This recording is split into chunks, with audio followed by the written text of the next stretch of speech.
స్వేచ్ఛ కావాలంటే ఉన్నదంతా వదిలేసి పారిపోవాలి అని చాలామంది అనుకుంటారు కదా. కానీ మన ప్రాచీన గ్రంథాలు ఒక విచిత్రమైన పజిల్ మన ముందుంచుతాయి. ఉన్నచోటనే ఉంటూ అన్నీ చేస్తూ కూడా స్వేచ్ఛగా ఉండటమెలా? ఈరోజు మనం ఆ పజిల్ను ఛేదించబోతున్నాం. దాని సమాధానం త్యాగం అనే ఒకే ఒక్క పదంలో దాగి ఉంది. ఇది నిజంగా ఒక పజిల్ లాంటిదే. ఎందుకంటే త్యాగం అనే పదాన్ని వినగానే మనకు నష్టపోవడం, వదులుకోవడం లాంటి నెగటివ్ ఆలోచనలు వస్తాయి. అవును, ఏదో కోల్పోతున్నామనే ఫీలింగ్. సరిగ్గా. కాని హిందూ ధర్మంలో దీనికి చాలా లోతైన పాజిటివ్ అర్థముంది. ఇది జీవితాన్ని వదిలేయడం కాదు, జీవితాన్ని సరిగ్గా జీవించే కళ. అంటే పారిపోవడం కాదన్నమాట. అదొక తెలివైన విడుదల. అవును, ఒక తెలివైన విడుదల. మనల్ని బంధించే సంకెళ్లను మనమే తెలివిగా విడగొట్టుకోవడం లాంటిది. అయితే సరే, దీన్ని కొంచెం విడమర్చి చూద్దాం. అసలు త్యాగం అనే పదానికి మూలమేమిటి, దాని అర్థమేమిటి? తప్పకుండా. త్యాగం అనే పదం త్యజ్ అనే సంస్కృత మూలపదం నుండి వచ్చింది. త్యజ్. అవును. త్యజ్ అంటే చాలా సింపుల్గా విడుదల చెయ్యడం లేదా వదిలివెయ్యడం. అయితే ఇక్కడి అసలు చిక్కుంది. దేనిని వదిలివెయ్యాలి? అదే అసలు ప్రశ్న. చాలామంది పనులను, బాధ్యతల్ని వదిలేయాలననుకుంటారు. అక్కడే పొరపాటు జరుగుతుంది. ఒక్క నిమిషం, ఇక్కడే నాకు భగవద్గీత గుర్తుకొస్తోంది. కృష్ణుడు చెప్పింది కూడా ఇదే కదా. కర్మను వదిలేయడానికి, కర్మఫలాన్ని వదిలేయడానికి మధ్య చాలా తేడా ఉందని. చాలా ముఖ్యమైన పాయింట్ ఇది. గీతలో కృష్ణుడు సన్యాసం మరియు త్యాగం మధ్య తేడాను చాలా స్పష్టంగా వివరిస్తాడు. ఓకే. సన్యాసం అంటే భౌతికంగా కర్మలను, అంటే పనులను మానేయడం. కాని త్యాగమంటే పనులను కాదు, ఆ పనుల ఫలితాలపై మనం పెంచుకునే విపరీతమైన ఆసక్తిని, ఆ అనుబంధాన్ని వదిలివేయడం. అంటే ఒక పని చేయాలి, కాని దాని ఫలితం గురించి ఆశించకూడదు. అంటే నాకు కొంచెం వింతగా ఉంది. అసలు మోటివేషన్ ఎక్కడి నుండొస్తోంది? మంచి ప్రశ్న. ఫలితం మీద ఆశ లేకపోతే మనం మన బెస్ట్ ఎఫర్ట్ ఎందుకు పెడతాం? కాదు. ఓకే. దాని అర్థం ఫలితానికి బానిస కాకపోవడం. మన ఆనందం, మన శాంతి, మన విలువ ఆ ఫలితం మీద ఆధారపడి ఉండకూడదు. గీతలోని 18వ అధ్యాయం మొత్తం మోక్షం గురించే మాట్లాడుతోంది. అవును, చివరి అధ్యాయం. ఆ చివరి అధ్యాయంలో అత్యంత ముఖ్యమైన శ్లోకంలో కృష్ణుడు మొత్తం సారాంశాన్నిస్తున్నాడు. స్వేచ్ఛకు మార్గం పనులను ఆపడం కాదు, ఫలితాలతో మనకున్న ఎమోషనల్ డ్రామాను ఆపడం. ఓ, ఇప్పుడు క్లారిటీ వచ్చింది. అంటే మనం చేసే పని మీద మన కంట్రోల్ ఉంటుంది, కానీ ఫలితం మీద ఉండదు. కాబట్టి ఆ ఫలితానికి మనల్ని మనం ఎమోషనల్గా ముడిపెట్టుకోవద్దు అంటున్నారు. ఖచ్చితంగా. ఇది చాలామంది సన్యాసమంటే బాధ్యతల నుండి పారిపోవడమనే ఆలోచనకు పూర్తిగా భిన్నంగా ఉంది. అవునవును, పూర్తిగా భిన్నం. హిందూ ధర్మం పలాయనవాదాన్ని, అంటే బాధ్యతల నుండి పారిపోవడాన్ని పూర్తిగా తిరస్కరిస్తోంది. అంటే పారిపోవడం తప్పంటారా? వెళ్లిపోయే సన్యాసి కంటే తన కుటుంబం మరియు సమాజంలో ఉంటూ తన బాధ్యతలన్నింటినీ ఫలాపేక్ష లేకుండా నిర్వర్తించే గృహస్థుడే గొప్పవాడని శాస్త్రాలు చెబుతున్నాయి. అంటే త్యాగం అనేది బయట వాతావరణాన్ని మార్చటం గురించి కాదు, మన లోపల మన వైఖరిని మార్చుకోవడం గురించి. సరిగ్గా అదే. ఇది మనల్ని మనం కొన్ని లోతైన ప్రశ్నలు అడుగుతుందన్నమాట. ఎలాంటి ప్రశ్నలు? ఉదాహరణకి, యాజమాన్య భావన లేకుండా ప్రేమించడమా, అంటే నావాళ్లు అనే అహంకారం లేకుండా ప్రేమించడం. కష్టం. అలాగే అహంకారం లేకుండా పనిచేయడమా, అంటే నేను చేశాను అనే గర్వం లేకుండా సేవ చేయడం, ప్రతిఫలం ఆశించకుండా ఇవ్వగలమా? ఈ ప్రశ్నలకు సమాధానం అవును అయితే బట్టలు మార్చుకోవాల్సిన అవసరం లేదు, ఇల్లు వదలాల్సిన అవసరం లేదు, ఉన్న చోటనే ఒకరు త్యాగి. ఈ భావనకు ఒక పర్ఫెక్ట్ ఉదాహరణ మన మూలాల్లో ఉంది. జనక మహారాజు కథ. ఆయన ఒక చక్రవర్తి, అంతులేని సంపద, అధికారం ఉన్నవాడు. అయినా అతన్ని గొప్ప జ్ఞానిగా, త్యాగిగా కీర్తిస్తారు. అవును, జనక మహారాజు ఒక సంపన్నమైన మిథిలా రాజ్యాన్ని పరిపాలించాడు. రాజభవనంలో నివసించాడు, రాజవస్త్రాలు ధరించాడు, రాజభోగాలు అనుభవించాడు. అయినా సరే ఉపనిషత్తులు అతన్ని జ్ఞాని అంటాయి. అవును, విదేహుడు అని కూడా పిలుస్తాయి. అంటే దేహంలో ఉన్న దేహానికి, దాని భోగాలకు అతీతుడు అని అర్థం. అంతటి సంపద, అధికారం మధ్య అతను ఎలా స్వేచ్ఛగా బంధం లేకుండా ఉండగలిగాడు? అదే అసలు రహస్యం. ఒకసారి కొందరు ఋషులు ఆయన్ని ఇదే ప్రశ్నడిగారు. అప్పుడాయన చిరునవ్వుతో ఇలా సమాధానమిచ్చాడట. ఈ క్షణంలో నా మిథిలా నగరం మొత్తం అగ్నికి ఆహుతై కాలిపోయినా నాది ఏమీ పోదు. వావ్! ఈ ఒక్క వాక్యంలో త్యాగం యొక్క మొత్తం సారాంశముంది. అది వినడానికి అద్భుతంగా ఉంది.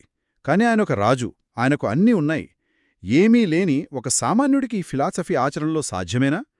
నాకేం పోదు అని ఒక పేదవాడు అనగలడా? ఇది చాలా సరియైన ప్రశ్న. ఇక్కడే మనం లోతుగా అర్థం చేసుకోవాలి. జనకుడి మాటలకు అర్థం ఆయనకు నగరంపై ప్రేమలేదు అని కాదు. మరి దాని అర్థం ఆయన గుర్తింపు ఆ నగరంతో ముడిపడి లేదు, ఆయన విలువ ఆ రాజ్యాన్ని బట్టి లేదు. ఇది మన దగ్గర ఏముంది అనే దాని గురించి కాదు, ఉన్నదానితో మనకు ఎలాంటి సంబంధం ఉంది అనే దాని గురించి. ఆ సంబంధమే బంధం అంటారా? అవును. ఒక పేదువాడికి తన చిన్న గుడిసె మీద ఉండే అనుబంధం రాజుకు తన రాజ్యం మీద ఉండే అనుబంధం కంటే ఎక్కువే ఉండొచ్చు. కాబట్టి త్యాగమనేది మన బ్యాంక్ బ్యాలెన్స్కి సంబంధించింది కాదు, మన మైండ్సెట్కి సంబంధించింది. అంటే బంధం లేని యాజమాన్యం, అహంకారం లేని అధికారం. సరిగ్గా. సరే, ఒక పనిని వదిలేయడం వెనుక ఉన్న ఉద్దేశం కూడా ముఖ్యమేమో కదా? అంటే భయంతో వదిలేయడానికి, తెలివితో వదిలేయడానికి తేడా ఉంటుంది గదా? మన మూలాల్లో దీని గురించి ఏమైనా చెప్పారా? ఖచ్చితంగా. గీతలో కృష్ణుడు దీన్నే గుణాల ఆధారంగా 3 రకాలుగా వర్గీకరించాడు. ఇది మన రోజువారీ జీవితానికి చాలా బాగా అన్వయించుకోవచ్చు. ఓకే, ఆ 3 రకాలేంటి? మొదటిది తామసిక త్యాగం. అంటే భయం, గందరగోళం లేదా బద్ధకం కారణంగా చేయాల్సిన పనులను వదిలేయటం. ఉదాహరణకు పరీక్ష కష్టంగా ఉందని చదవడం మానేయడం. ఇది అభివృద్ధికి కాదు, క్షీణతకు దారితీస్తుంది. ఓకే. ఇక రెండవది రాజసిక త్యాగం.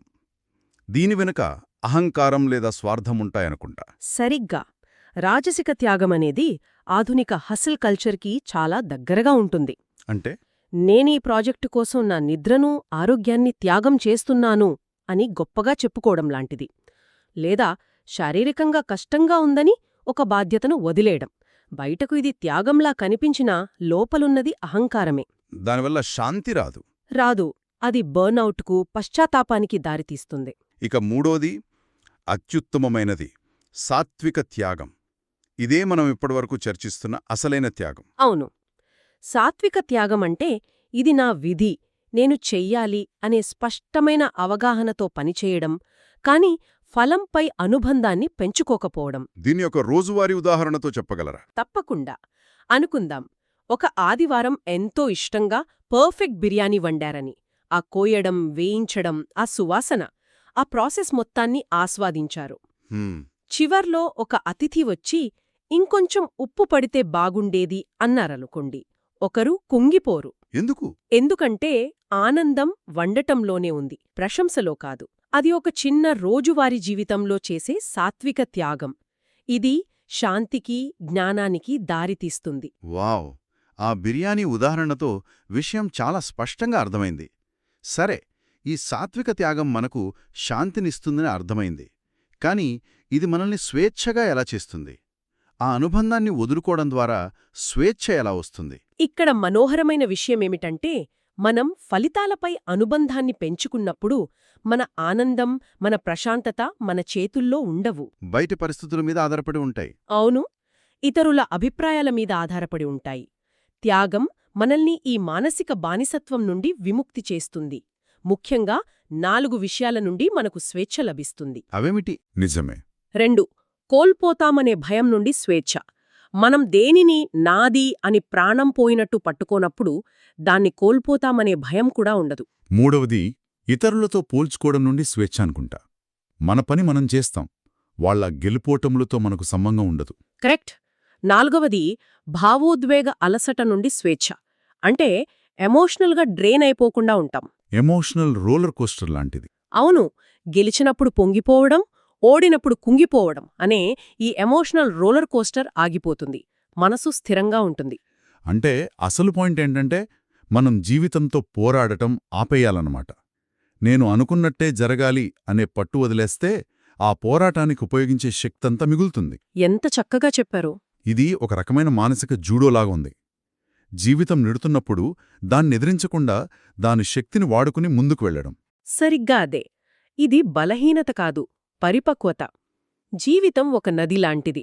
దాన్ని నియంత్రించాలని చూస్తే సంఘర్షణ తప్పదు.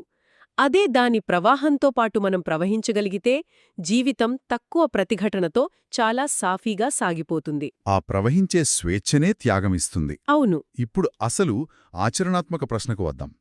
ఈ వేగవంతమైన ఆధునిక జీవితంలో ఒక సామాన్య వ్యక్తి ఈ ఉన్నతమైన త్యాగభావనను ఎలా ఆచరించగలడు? దీనికోసం అడవులకు వెళ్ళక్కర్లేదని మనకర్థమైంది. మరి ఎలా? దీన్ని మన దైనందిన జీవితానికి అన్వయించుకుంటే ఇదొక సూక్ష్మమైన అభ్యాసం.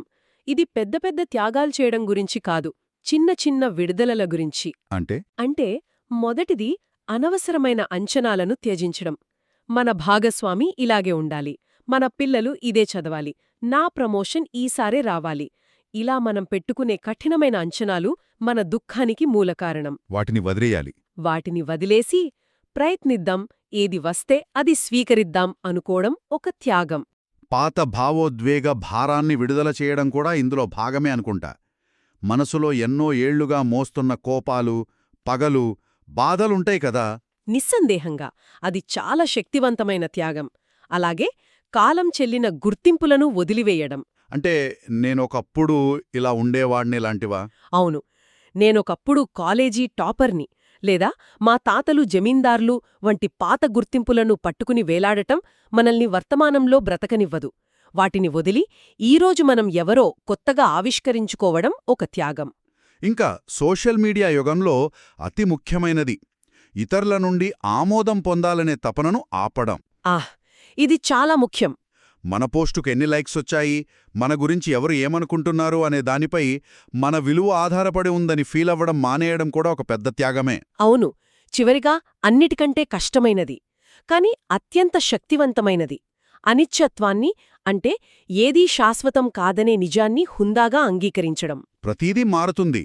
మన యవ్వనం, మన ఉద్యోగం, మన సంబంధాలు అన్నీ మారుతాయి. ఆ మార్పును ఎదురించకుండా దాన్ని జీవితంలో ఒక భాగంగా స్వీకరించడం. ఈ మార్పులన్నీ గమనిస్తే త్యాగం అనేది ఒక్కసారి చేసే పని కాదు. అది ప్రతిరోజూ చేసే సాధన, ప్రతిక్షణం చేసే ఒక ఎంపిక. సరిగ్గా. మొత్తం మీద ఈరోజు మనం తెలుసుకున్నదేమిటంటే, అంతిమంగా శాంతిని కనుగొనడానికి జీవితాన్ని, బాధ్యతలను త్యజించాల్సిన అవసరం లేదు. స్వేచ్ఛను పొందడానికి మనల్ని బంధించే అంటిపెట్టుకుని ఉండే గుణాన్ని, అనుబంధాన్ని త్యజించాలి. ఒక అందమైన మాట ఉంది, త్యాగం మిమ్మల్ని ఖాళీ చేయదు, అది మిమ్మల్ని తేలికపరుస్తుంది. భారాన్ని దించేసి తేలికగా, స్వేచ్ఛగా బ్రతకడానికి మార్గం చూపుతుంది. అద్భుతంగా చెప్పారు. సరే, ఈ చర్చను ఒక చివరి ఆలోచనతో ముగిద్దాం. తప్పకుండా. ఈరోజు మనందరం బలంగా అంటిపెట్టుకుని ఉన్న ఏదైనా ఒక చిన్న అంచనా గురించి ఆలోచిద్దాం. అది మన పని గురించి కావచ్చు, ఒక వ్యక్తి గురించి కావచ్చు, లేదా మన గురించి మనకున్న ఒక అంచనా కావచ్చు. ఒకవేళ ఆ అంచనా నిజం కాకపోతే దాన్ని ఒక వైఫల్యంగా చూడకుండా ఒక స్వేచ్ఛా చర్యగా, ఒక తెలివైన విడుదలగా భావిస్తే ఎలా ఉంటుంది?